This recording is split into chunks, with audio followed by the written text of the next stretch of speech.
Yes, we are live. Yes, we are back in the Innovation Center today. A lot of good things ahead. We're going to celebrate the mindset of entrepreneurs today. I get the pleasure, was asked to speak to a group of startups, entrepreneurs that are sort of in the early stages of building their business, and I'm going to wreck their dreams today. Going to reframe the brain is what you're going to do. Reframe the brain. Let them know that everything they've been taught is complete horseshit. It's funny. I tell that story all the time. Like when I was in school at Florida State and I was going to like all of my marketing classes during the fall semester after I had just been home for the whole summer working in a marketing agency and like helping people and developing new business and coming up with strategies. And then going to sit in the class and being like, this is bullshit. This isn't what we were doing 2 months ago. Like, what are they talking about? I remember you calling me and saying, hey, this is what's going on in class. And my professor wants to know, did I take some kind of steroid or something? Because I was like miles ahead of the class. Yeah, it was unbelievable. Such a difference between book smarts. Look who's in the house. MBA is here. Yeah. Good to see you, Mary Beth. Always great to see you, Mary Beth. And Harry Jones in the house coming from across the pond. So good morning to you, Harry. It was good stuff. Listen, I think Harry and Justin, they're in line to own an NFL team in London. And Paul, right? We haven't seen Paul in a long time. So right. All of our friends across the pond. So anyway, so we have a great day today. Oh, look who's here. Joy Linsky. Joy, good morning to you. Jewel-toned. Show me some diamonds. Just good stuff. Lots of great energy. Great Thursday as we sort of get to the middle of the month. And as I said, we're going to be talking specifically about entrepreneurs. We're going to talk about the Innovation Center, what they do, who they do it with. My guest is not here yet, so I'm hoping that he arrives shortly. Otherwise, we're just going to talk about entrepreneurship on our own. We'll just do it on our own. But here he is, man. Come on. So music first, an unbelievable way to kick off the entrepreneurial mindset. Give me Billy Joel.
Fantastic entrepreneurial song.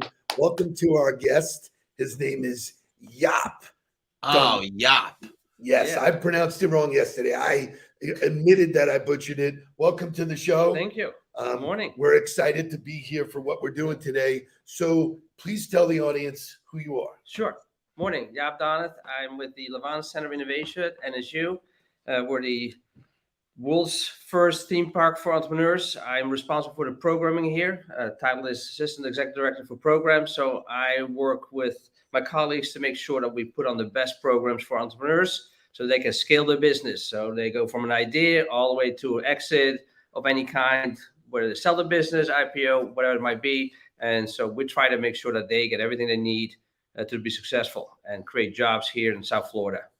You know, it's interesting. Well, there's a lot interesting that we can unpack there. But when I was growing up, the word entrepreneur didn't even really exist. I mean, Right. it was like, Yeah. like I was basically unemployable. I couldn't work for anybody else. So I went and bet on myself. Now, all of a sudden, there's this framework that people can actually move towards. There's actually education that teaches people the actual skill set, what to know, what not to do, all that kind of stuff. So explain a little bit about the program itself. Sure. So to your point, I think what communities have realized throughout the country and around the world, especially from a tech entrepreneurship perspective, is how can we shorten that time frame that someone is successful, and how can we increase the success rate? So what you did on your own, you had to struggle and figure out, like, Yes. who do I talk to? What door do I knock on?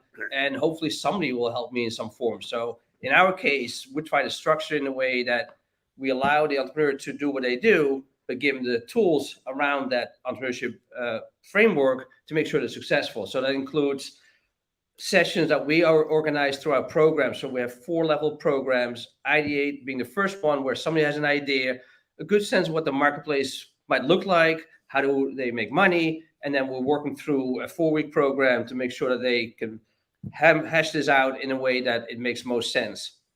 Can I pause you there for a second? Because I have a question about that. Yeah. What happens if somebody's idea sucks?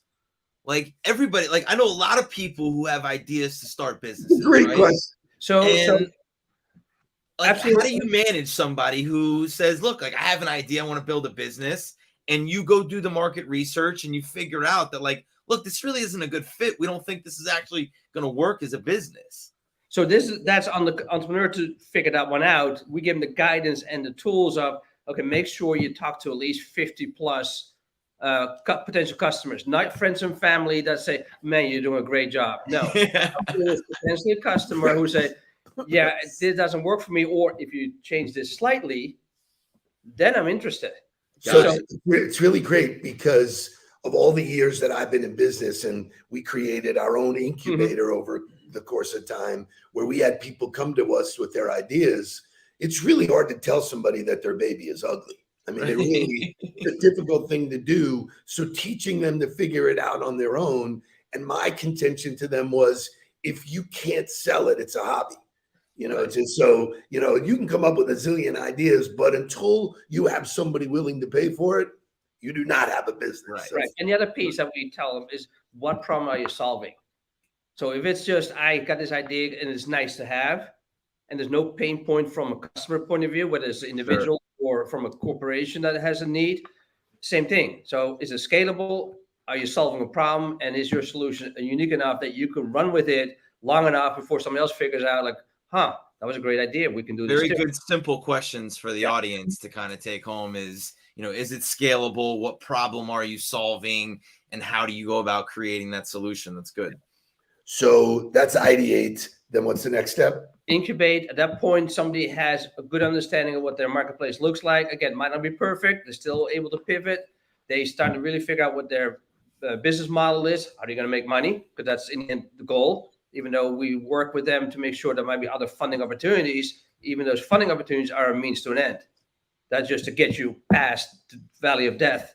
Valley of death. And so that you get through it, but not the end goal. It's not just endlessly getting funding. It's like, how do I get to my first customer? That's your funding. Yep. And so they often are in the marketplace with some prototype or MVP. So they got really a sense of, this is something that can work. And then the third one that we're running this fall for the first time is Accelerate. Now you're in the marketplace, you're generating some revenue, you got a team, now you're ready to scale. Now you need to know, how do I add people quickly? How do I make sure that my financials are all up to speed, have projections, so that when I talk to a funder, they know that I got everything lined up. It might not be perfect, and always something happens along the way. You project for 3 years out, as you guys know, something might happen. Something? COVID or Something's going to happen. There's no might. Yeah. Something is going to happen. So that way, but you know that there is at least a plan, and you have some thought processes that if something happens, you can deal with it. And so that's what they're looking for. Do you have that wherewithal to pivot on the dime if need be? Do you know how to make sure that you push through whatever comes your way and eventually become successful? So I'm excited to be here today. Why don't you share why you reached out to me and what I'm doing Sure. this morning? So our sessions are masterclass sessions, meaning we bring in experts that have done it many a times, both from an industry, from entrepreneurship perspective. And so that way, going back to your questions, like what do you do if somebody comes up with an idea, is working on something that might not be perfect? You guys as facilitators are able to say, well, have you thought about this? Or in my experience, I have looked at these things in the past and know this might be a way to go. So you're doing a session with us today about sales, which for most entrepreneurs, Go figure. Yeah, Go is figure. Is not a thing that they have done in the past necessarily, because they might be an expert in something from a technology piece or a certain industry. But as you know, everyone's in sales, but there's some methods to it. So how do you make sure, again, how do we shorten that time frame that somebody gets into the marketplace and get to their first customer without struggling with, I don't know how to close, or I don't know how to get the leads and how to create a funnel for those leads, etc. How do we again tighten that up for them so that their success rate becomes much higher or quicker? And so that's why we're excited to have Steve on, because you guys come with a lot of experience to say, well, this work doesn't work. You tell me this. Have you thought about I this part? studied really hard last night so I can answer the question. You're a Yeah, I day can ahead. promise you that they're going to hear some things You know that what's they great is were that not prepared I to hear. love this opportunity. When it was presented to me, I was like, wow, first of all, flattered. Thank you. But I love shortening the curve for other people. That's the power of coaching and mentorship, is that you do not have to go it alone.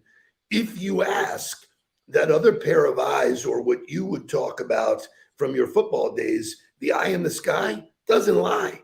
You know, I'm sitting there looking at something, I'm going to see something that you don't see yourself. And if you're willing to open yourself up to hear that, which I know a few of the people that'll be in the room this morning, I'm excited because it could be the difference between success and failure. Right. Yeah. I mean, just that one piece of information that tweaks it. Listen, everybody wants to, everybody thinks being an entrepreneur is like so great and so exciting. It's really, really, really hard. It's painful. It can be It painful. is painful. I mean, for me, it's always come down to, can we sell it? Doesn't matter how great it is. And I've been in businesses where we did everything right. And still, We had all the market leaders looking at it. We had all the celebrities involved, LeBron, Pitbull, Serena. I mean, you remember those days, Mark. Yeah. We had all the ingredients and nobody liked the cake, man. Yeah. The thing you didn't have was the actual product, right? Like the product sucked. And we didn't listen to people. Right. This is one of the things I'm going to talk about this morning is you got to be able to listen to your consumer. They're going to tell you, hey, this works. This feels good. This is great. And, I'm going to pay for it. Right. Yeah. So for us, we got in every retailer, but that was only half the game. The other part is get it off the shelf, man. And nobody bought it. Yeah. Right. And nobody bought it, which was interesting. And I think it might have been you or Jake. The product name was Sheets. Okay. And it was really cool. Our marketing slogan was, where do you take a sheet? And it was this Listerine type strip that you put on your tongue. And we literally had every ingredient right, except either you or Jake said what? It was me. It tastes like shit. So I was working at Florida State at the time, and this was early in the 5-hour energy days, right? 5-hour energy had just kind of hit the market, and it was starting to like take off as this 2:00 energy boost. And that's what Sheets was. And instead of it being a drink, it was just a Listerine tab that you would put right on your tongue, and it would give you that shot of B12 in the exact same way, but even better because it was going right into your bloodstream. But it was tasted horrible. It was bad. And like the packaging was so cool. It was a little plastic package. You flipped it up and you took it out, but you couldn't get it out all the time. It would stick. So there were all of these mechanical, or there was all of these user errors that weren't great, even though everything else around the business was cool. You had all the cool people talking about it. You had people that were trying to push it. But at the end of the day, when it came down to using the product, it just wasn't very good. So you've been in the business world for a while. Just to the point, I want to make sure that one of the things we try to do here is to make sure that the environment is such that people can hear this without feeling that they're being told something, Right. and having the wraparound services from a legal, HR, etc., to help them with that, as well mentors to again help them through that process. So that environment is crucial, including other entrepreneurs that are here through our Levant Center, so that they can feed off of one another and bounce off ideas before they go out in the marketplace. Again, shorten that learning curve. So give us a little bit of your background. You were in the business world. You're with the Beacon Council, Council. So you know this, and now you have the passion to deliver it. Well, it all starts, I think, what I've done in the past, and I also teach or taught part-time at the different universities, is are you making an impact? At the end of the day, do you make an impact? And it's amazing that your activity can be very simple for you. I can do an introduction for somebody that makes a world of difference to somebody. With just a phone call, I see somebody at an event and say, hey, you need to talk to so-and-so. That introduction took nothing on my part, but made a big impact. And so that, I think, is key to what I've done over the years, including here. It's like, how do I make an impact? How do I make a difference? And then it will come back to us. What's interesting is that you say that introduction took nothing. I suggest to people that took years of building your network. Oh, absolutely. But I just don't put value on it. Oh, absolutely. There's a huge value. And I believe you're one introduction away from changing the whole trajectory of your life and your career. Absolutely. If people are willing to do that. Yeah. Well, and part of that is communicating to people. Hey, who can you introduce me to? Who's in your world that can help me do this? And every successful entrepreneur I know kicks the tires a lot before they put the car on the street. They constantly asking people and saying, Warren Struhl, who we're involved in and we'll talk about tomorrow with another new business, licorice.com and pretzels.com. He's famous for walking up to people who are icons in the industry, in the food gifting business, and going, can you teach me everything? What you know? And they do. Well, so one of the skills from a education perspective, we always talk about soft skills being crucial to students and young professionals. I think one of the skills that we sometimes overlook is curiosity. And that, I think, is key for anyone, for entrepreneurs. Ask those questions, be curious about, and it might not be directly linked, but somehow you get something out of it. And something will click a week later, go, oh, that person told me this and this. I need to know more, or I need to go back to the person to say, help me with other stuff, because I know you're an expert. So that curiosity is, to me, is a skill set. Same thing with sales. Be knowledgeable, because you talk to a lot of people about your industry, your clients, etc. That, to me, is one of the skills. What kills the curiosity for a lot of people is the notion that they're supposed to have all the answers. Yep. Like if I'm the one starting the business, then I have to have all of the answers. Or if I'm the one selling the product, then I have to have all of the answers, which is the exact opposite, right? Like the people who are the most successful, like Jay Katari is in the audience right now. He's a very successful entrepreneur. My conversation with him was all about questions. He was asking me questions, and I'm sitting there going, no, I'm trying to ask you the questions because I want to get the information from you. But you find out that the people that are at the top, the people that have been the most successful, are always the ones that are not only willing to ask the questions, but asking the questions time and time again, no matter how far they've come. So Jay says you got to be vulnerable. For me, the curiosity manifested itself in one question. Hey, what's your story? Tell me how you did what you did. Where were the road bumps and what'd you do to get around them? Yeah. And I would be like, holy shit, that's really impactful. It had nothing to do with my product or service or price. Nope. It just put me in a mindset of wow, okay, I can remember that. And here's what's very unique, and Lori hit on it, but I find, which is what I'm doing today, people who have taken the trip up the mountain, when they get to the top, they send the elevator back down. They just do. Wayne Huizinga, who is a name in this marketplace that stood unbelievable. What an icon he was. And Lori Salarillo and JA are going to do things to keep him front and center. But he was so approachable that when I asked for a cup of coffee with him, And he said, yes, here's my number. I call my assistant. I'm going to shit my pants. I was like, oh my God, he said yes, So Well, he's also to know what you're doing. Right, Like, hey, exactly. maybe I told you pips up that. Absolutely. So here's what the greats do. They listen to everything. Yep. What are you up to? Tell me, how can I get involved? Yeah. And that's sort of that's our mantra. And so curiosity, which I talk about as one of my fundamental skill sets, is just be curious about everything without expectation. Like, I don't expect you to do anything if you're willing to share with me, which is the basis of what virtual coffee is. If you're not willing to share, you're never going to play a role in my life. And that's okay. Go on, do whatever. I'm in search for those people. Kevin Jean, I know, who's here. We were talking about, if you make it a process of meeting people, you will meet the right ones. Yeah. And the other part is, I think that we see, and again, we'll talk about it today with sales, is listen to the stories. Just don't try to spout out your stuff. Just listen and see what you take in and pay attention to what they tell you.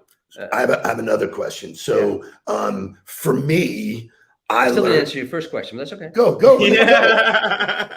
So I've been involved with economic development for the last 25 plus years. So here in South Florida, Miami-Dade County, Beacon Council, I taught at different universities, taught at Barry University in their MBA program, international business.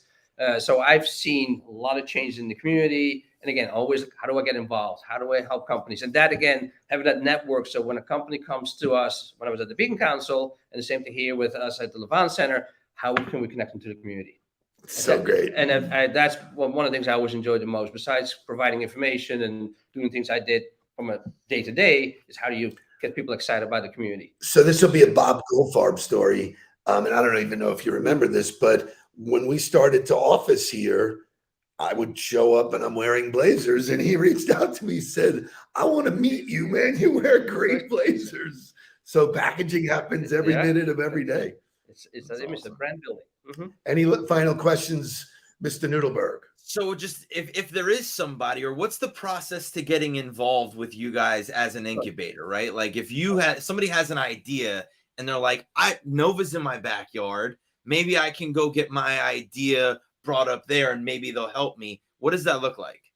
Just reach out to us.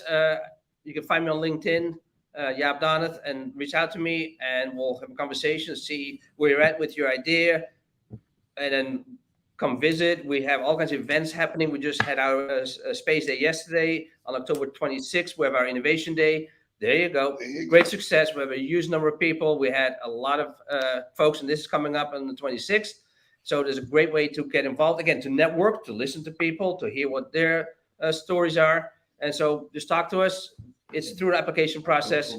And wouldn't you know, one of our coaches is coming in from New York. She'll be speaking. Jen Lederer will be speaking at the Innovation Day festivities. So we're real excited. So it's a really nice couple of days. But if you have not visited, this is a South Florida attraction. It is really spectacular.